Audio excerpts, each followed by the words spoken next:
yada yada. Gonna be giving my picks and predictions on the NBA 2024 champions, and also giving number 3 my predictions and picks on the playoff predictions. Yes, the standings, where teams are going to be ranked throughout the NBA season. We're going to talk all that tonight. So make sure you guys are nice and comfy. Make sure you do like the video. If you do like the video, make sure you comment down below, man, your own picks, your own predictions, who you have for MVP, your NBA champion, who you have as the top teams in East Conference. Let me know down in the comments anything, because NBA basketball related for next NBA season. Make sure you guys subscribe to the channel, of course. And yeah, that being said, we have a lot to talk about, so let's get started. Alrighty, everyone. I think the first thing we're gonna talk about are my pick and predictions for the upcoming NBA season's standing. So basically, the standings of the NBA. It's basically where teams rank by wins and losses in their individual conferences, which can be actually a lot harder to do if you really think about it. I think when I do these rankings, you have to think about it kind of logically. Of course, injuries, trades, all that kind of stuff do happen, but I also have to take into account I had to take into account the players that they have, the rotations that they use, how deep their teams are. These are just my picks, my predictions, my opinion, and it's mostly wrong, stupid, dumb, doesn't matter. Whatever I say doesn't change the history of whatever player or team I am currently talking about. It's just for fun, relaxation, entertainment, blah blah blah. For the NBA's Eastern Conference for next season, I think at the end of the year, the number 1 seeded team in the Eastern Conference is going to be, I'm going to take the Milwaukee Bucks at number 1. With them getting Damian Lillard on their team has definitely helped them out a lot significantly on the offensive end. I think they were so heavily defensive last season. That's what really put them over the top for a lot of different reasons.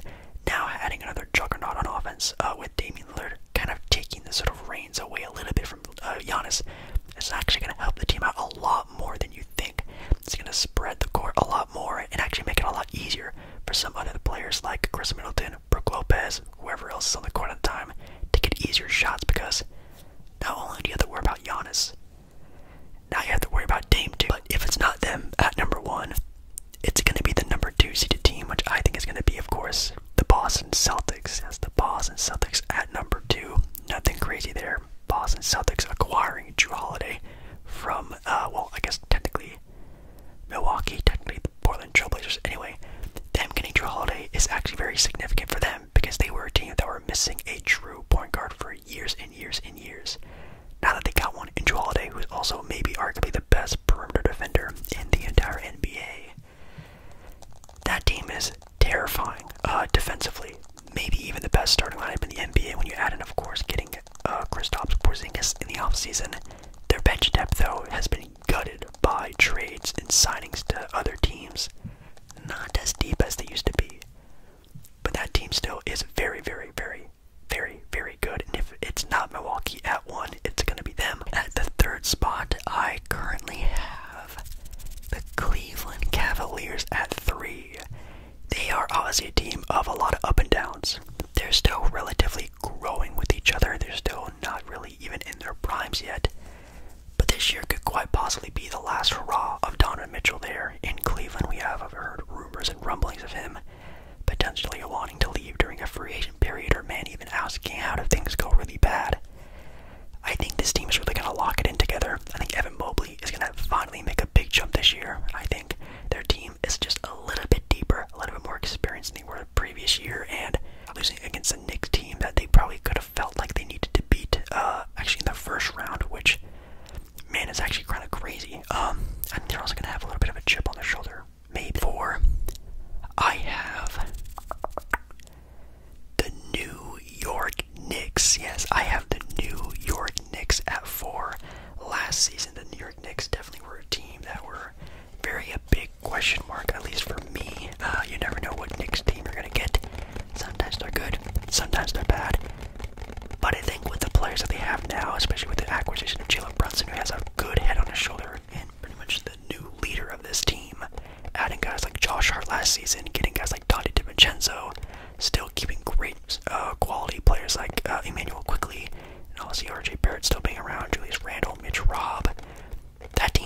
is definitely good enough to maybe even compete for that number 3 team in the Eastern Conference, but I don't think they're going to get that far. At the 5th seed, or the 5 spot, I have the Philadelphia 76ers. Now, this is very interesting because, of course, if Philly does keep Harden, the Sixers could be as high as the 3, maybe even the 2 seed if they were that sort of, buying into James Harden returning. But even if James Harden returns, I do not think this team is going to be anywhere where they used to be. And in my opinion, I think the 76ers have peaked. I think we saw the best of Joel Embiid in a 76ers jersey. I do not think they are going to be able to get past the hump of the dreaded second round. They're going to have to make some big time decisions, either just selling everything that they have, like Tyrese Maxey and all their draft capital to get another star with Joel Embiid, or selling off Joel Embiid and just restarting the process again. Next up in the 6th seed, I have the Miami Heat. Now I know the Miami Heat just made it to the Eastern Conference Finals, which, no duh, I did see that.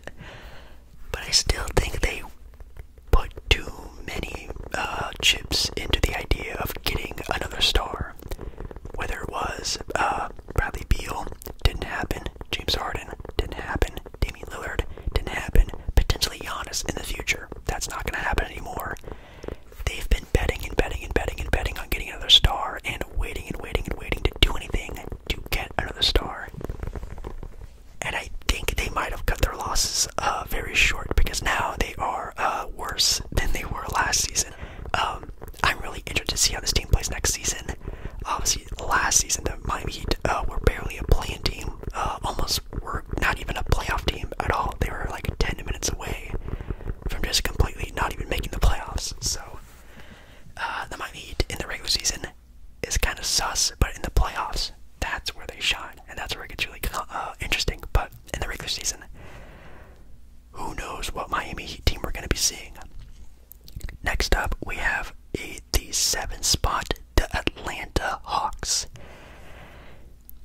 Just a very mid team. They have a star in Trae Young. They have a lot of good pieces around him, like DeJounte Murray and Clint Capella, and even DeAndre Hunter is a pretty good player when he can stay healthy. The team is pretty deep, but their peak is just not competitive enough with a lot of these other teams, and they still have a very low floor because, man, this team is streaky. This team at some points can be looking like one of the best teams in the East, or it can look like a team that's not even making the playoffs, and they always end up somewhere in between, which I think somewhere between 9 to about 6 is about their range, and they're going to fall somewhere in between there, in my opinion. And the 8th spot, the final spot for the East, I have the Brooklyn Nets. Now, this is a maybe pick. I think that's a sketchy pick. I do really like McHale and Claxton, and they are still set up with a bunch of good role players, so I think they definitely have enough to make a playoff spot. But could I also see this team just completely bottoming out and just saying we tried? I could. But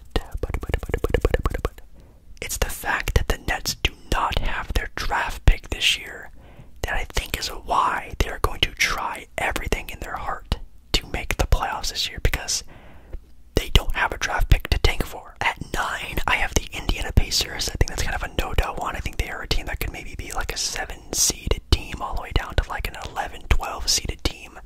Really gotta see what these guys can do. Of course, we know Tyrese Halliburton can ball, and, they have a bunch of guys who can do something, like Miles Turner, Ben Mathurin, yada, yada, yada.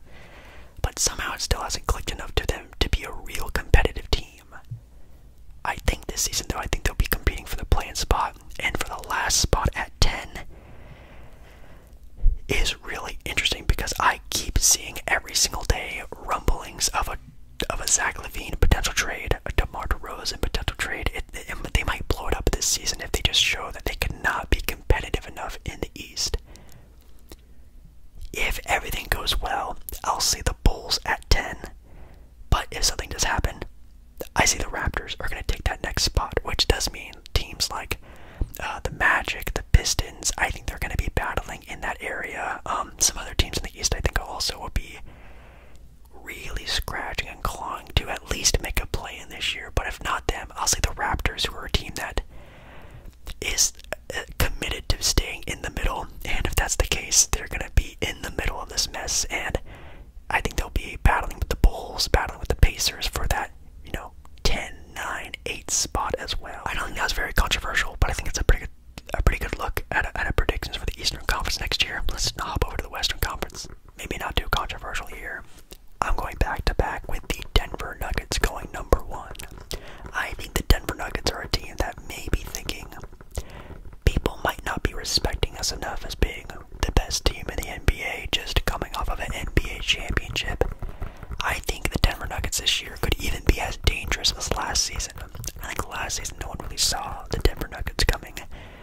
here to stay, and I might see some dominant play again from not only Nikola Jokic, but everyone else on the roster, and even some people that maybe you may have not known last season to make a big step up. I'm taking Denver to go back-to-back #1 seeds. And I gotta make some bold predictions because last year I made a bunch of safe picks, and obviously those didn't work out, so the #2 seeded team, I think I'm gonna go with the light the beam Sacramento Kings. Now I know, I'm not saying the Kings are the second best team in the West. Definitely not saying that. But they basically have the same team as they did last year, and just, they got kind of, actually, they didn't even get that much more depth. They're basically the same team as they were last year, and I think last season they really got the jump on a lot of guys. But going into another year with a year under their belt of actually being a competitive team, I think they're gonna get off to a good start. I think they're gonna finish this season on a good end, and I think they're gonna be a team that will be coasting as a at least top 3 seed in the East. In the West, I think there'll be somewhere around 2, 3, 4. Maybe they'll drop as low as 5. It kind of depends. The 3 seed, I have the Phoenix Suns. Now, a lot of big time people, the guys who get paid the big bucks, I always see them with Phoenix at 2, which I guess could happen. And I know Phoenix does have a deeper team than a lot of people are giving them credit for. But the Phoenix Suns are a title contending team. They are a team that at the end of the day, they're going to do whatever it takes for them to win the NBA championship. They're not going to be trying to chase wins in the regular season. Now, they do have 3 superstars, and you might be thinking Jake Paul. As long as they have at least 2 guys on the court at a time, they'll be fine, right? Isn't that what they said about the Brooklyn Nets? And that didn't really end out too well.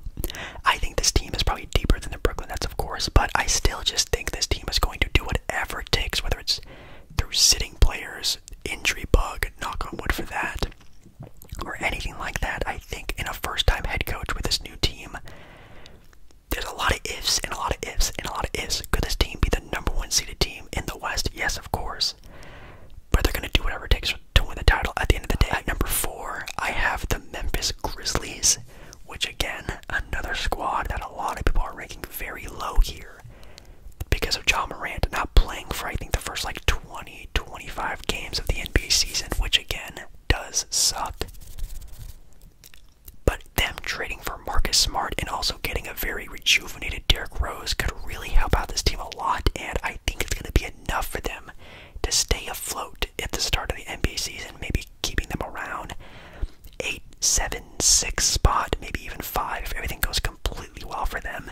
And then boom, Ja Morant comes back, and they're in a great position to make a push for the end of the season, and I think that is exactly what's going to happen. This team is going to stay just in the right spot. Ja gets plugged right back in, and we get, an all-star performance from Ja Morant being nice and fully rested to end the end of the NBA season. At 5, I have the depth of the Los Angeles Lakers at 5, which that is going to be another risky pick for me. Of course, with the LA Lakers last season, they were a team that was struggling to make it even into the playoff picture, having a crazy end of the year run with it. I think as low as the 13th seed in the West and jumping all the way up to, an 8 seed, a 7 seed. They battled their way all the way there and earned it fair and square. And I've seen people rank this team again as the #2 ranked team in the West in the standings. Just like with the Phoenix Suns, they do not care about standings. They just want to win the darn championship. They don't care who they face off in the Western Conference. They want all the smoke. They don't care where they stand. They just need to make the playoffs, and they're going to be resting guys. They're going to be sitting guys. They have guys who are very streaky. It's going to be very interesting to see if this team can do what they did last season, where they struck fire and made it all the way to the Western Conference Finals. Is that fire still kindling, or do these guys have to play themselves into that again? Which, if that's the case, kind of yikes. Right below them at 6, which could definitely be a team that flip-flops with the Lakers, maybe even chewing up higher than this. I've seen this team being ranked as high as the #3 seeded team, are the Golden State Warriors. The Golden State Warriors, of course, had some big-time injury bugs last season, which I think definitely hurt them a lot going into or the end of the season, going into the postseason. All the injuries that they had really caught up with them, and I think this team could do very well, but just like the theming of the other teams, they are a team that just wants to win the darn NBA championship. They don't care where they sit, where the seeding are, who they're going up against. They want all the smoke, and they think they can take anyone else on. So they're a team I think that's going to be sitting a lot of guys. I think they're going to be just revving up for the NBA championship, and if they make a high seed, cool. If not, cool. They don't care. They just want to win the thing.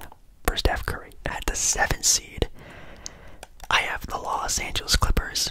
Again, team that's good, pretty deep, but they're, a team that also wants to contend, wants to win the darn championship, yada yada yada. Paul George, Kawhi, can they stay healthy?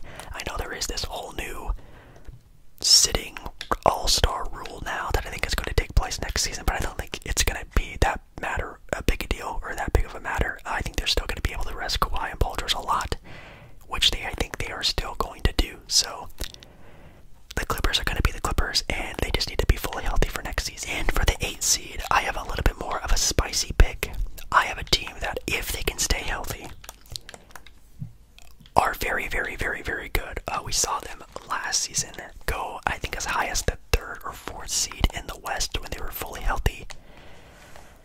I have the Pelicans as the 8th seed. I think I have the Pelicans making at least the final playoff spot, and then whatever happens in the play-in game, playoff, whatever games you want to call them. I don't know if they'll make it into the actual NBA playoffs, but I have them taking that final 8 spot. They are a team that is amazing when they play full strength, when they have Zion and B.I., CJ, when they have everyone playing at their best. They are super good. They have one of the best perimeter defenders in Herb Jones, and Trey Murphy is also a really good player. Valanciunas is super underrated. That team has makings to be a great, great team, and we saw that last season, and I think if they could just keep that up just for a little bit longer than they did last year, or a lot longer, they're going to be fine, and I think they'll find a way to get it done if Zion can stay out there. At the 9th spot, I'm taking the team that everyone has being, I think I've seen as high as the 4 seed, and that's the Oklahoma City Thunder. So, yeah, the Thunder as the 9 seed, which for some people might be blasphemous, because some people I've seen, again, have the Oklahoma City Thunder even being a home court advantage team next year. I do not believe that one bit, but I do believe they're going to be a playing team without a shadow of a doubt. They are going to be a 10-plus seeded team. Is it really hard to make a big jump like the Kings did last season? I think, yes, it's going to be very tough for them to sort of be that next Sacramento Kings team, but do they have what it takes? Yes. Is that team deep? Kind of. I think their starting 5 is great with Shea and Giddy and Chad and Jalen Williams and Lou Dort and whoever else you want to throw out there. Great starting 5. After that, there's still a lot of project pieces on that team that I think really need to get worked out. Now, if that team was stacked with a bunch of other veterans, now that would be a dangerous squad. And the final spot, I think if everything goes right for this team, oh, this is kind of tough. Well, kind of like with the other conference, where I said the Bulls, but probably the Raptors. I have the Mavericks and the Timberwolves here fighting for the last play-in spot, so honestly, it's kind of a toss-up. I mean, with the Timberwolves, you have the health of their team and the lack of depth, but you do have the potential of Anthony Edwards having a potential, crazy all-star year. Like, I've been people saying that, Anthony Edwards could carry this team to a playoff spot, which is wild to think about. And of course, if Karl Towns can stay healthy and Rudy Gobert can stay healthy, that could be a very interesting team. And then on the other hand, you have the Dallas Mavericks, who we've seen Luka Doncic win the playoff series by himself, dragging a team all the way to the NBA's Western Conference Finals. But also, the pairing of Kyrie Irving hasn't really made much sense. They're going to be starting 2 rookies next season, which is terrifying, and a brand new player in Grant Williams added into their starting lineup. Man, I just don't know if they have enough. But I don't think it's that controversial. I don't think I did that bad of a job, but I think it's okay. It makes sense. I think the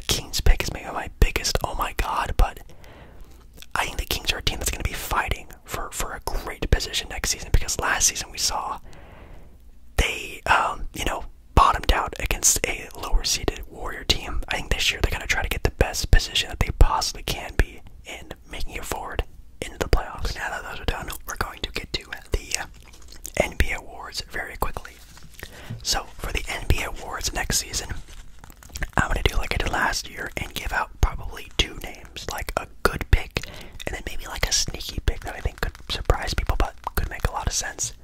So for the awards, for the most improved player award, I am going to guess and predict Mikal Bridges as my winner. Now, of course, last season Mikal Bridges had a great end of like the last like 10-15 games of the NBA season after being traded to the Brooklyn Nets for Kevin Durant, and him being the #1 offense guy there looked crazy. He averaged I think like 25 points or maybe even more than that when he was the #1 guy in Brooklyn, and an entire season of that, while also being one of the best perimeter defenders in the NBA, could be very special for him to make a most improved player award winner.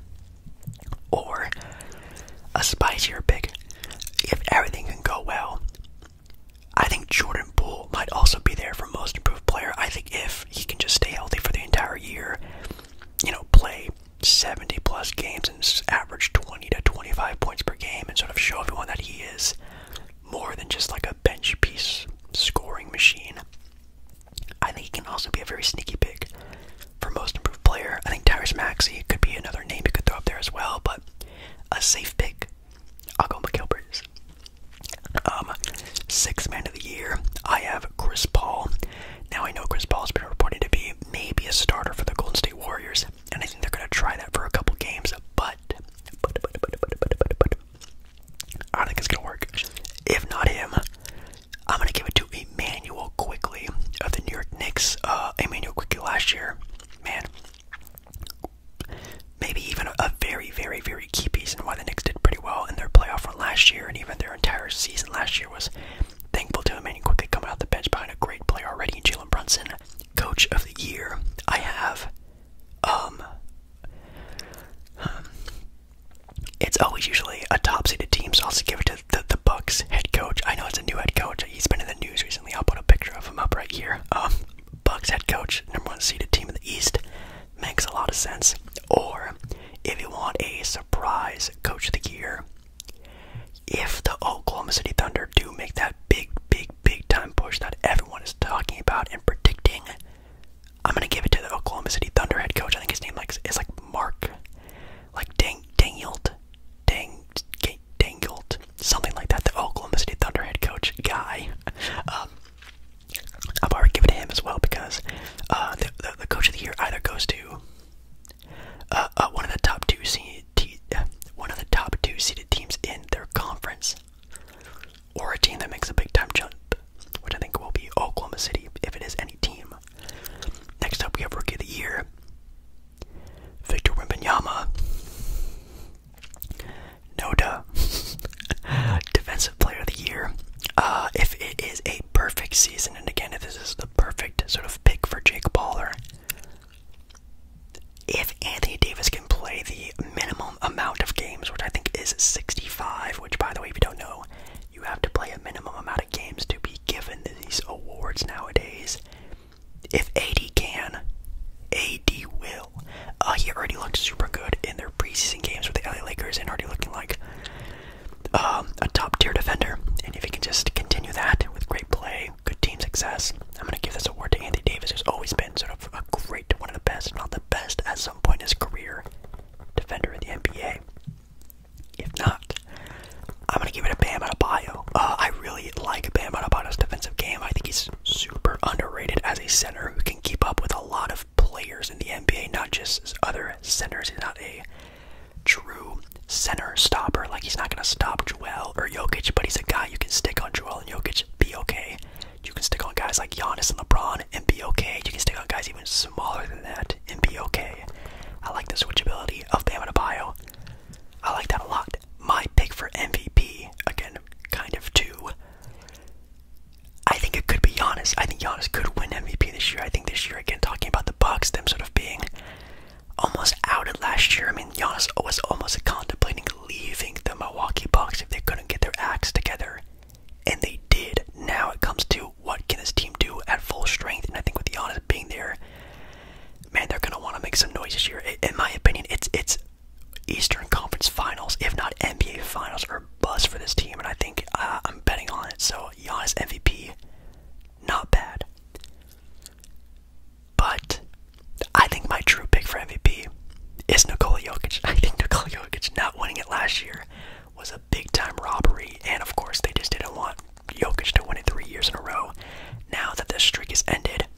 I mean, if Nikola Jokic even did a little bit worse, even worse than he did last season, that's still an MVP caliber season team, and if he's still the number 1 or number 2 seeded team in the West, I think it's almost written for Nikola Jokic to get that MVP award. And lastly, Jake Baller ASMR's pick for the NBA Finals. I think it's going to come down to a Eastern Conference Finals, of course, of the Milwaukee Bucks and the Boston Celtics. And in the West, I think I have it with the Phoenix Suns making it to the Western Conference Finals. And I don't know, but it's a toss between the Denver Nuggets and the Los Angeles Lakers. I think those 3 teams in the West are so close, especially Denver and the Lakers, and that rivalry that's brewing between them is very special. I think that'd be a really cool series to watch again next year. And for a winner for the 2024 NBA season, NBA championship, I think, again, if it is full strength, full health, blah blah blah, that Phoenix Suns team is mad tough, and I think more players off their bench are going to show out more than people are giving them sort of, credit to. I think Kevin Durant knows this is probably his last real good shot at an NBA title. Devin Booker's entering his prime, and Bradley Beal, just like KD, are getting old, and I think he knows it as well. He's going to do whatever it takes to win a title, and I think the Celtics are going to be a great foe to go up against, and I think the Celtics will be the team that goes to come out of the East. But I'm going to take the safest pick and take the super team and the Phoenix Suns in winning the entire championship next season. Is that kind of boring? It definitely goes like Phoenix, Boston, and then Milwaukee. Like it's so close. I can see Milwaukee winning it all. Maybe the depths of the Celtic aren't. It's just not enough to get over a great team like the Milwaukee Bucks, and maybe that's why the Bucks would win. Maybe Dame doesn't matter who he goes up against and does finally show off against Jrue Holiday, which I don't see that happening. But maybe nothing happens with the Milwaukee Bucks with Chris Middleton and Giannis, and then everyone just plays amazingly well. They could win it all. Or again, like the Celtics, the Phoenix Suns, maybe Denver goes back to back, but Denver isn't even as good as they were last season. I think they even got worse than last season, so we'll have to see what happens with that team. The Lakers are super deep, and if, of course, LeBron and AD are fully healthy with that team playing super fiery, that's definitely a wild card team there. But if I have to say, Phoenix, Boston, the Bucks, those are my 3. Thank you everyone for watching this video. Again, these predictions are just for fun. They're entertaining to think about, and yeah, hopefully you guys enjoyed. Make sure you guys do like the video. If you do like the video, make sure to comment down below your own picks for your NBA champion, predictions on standings, different things like that, standout players, standout teams, fun stuff like that.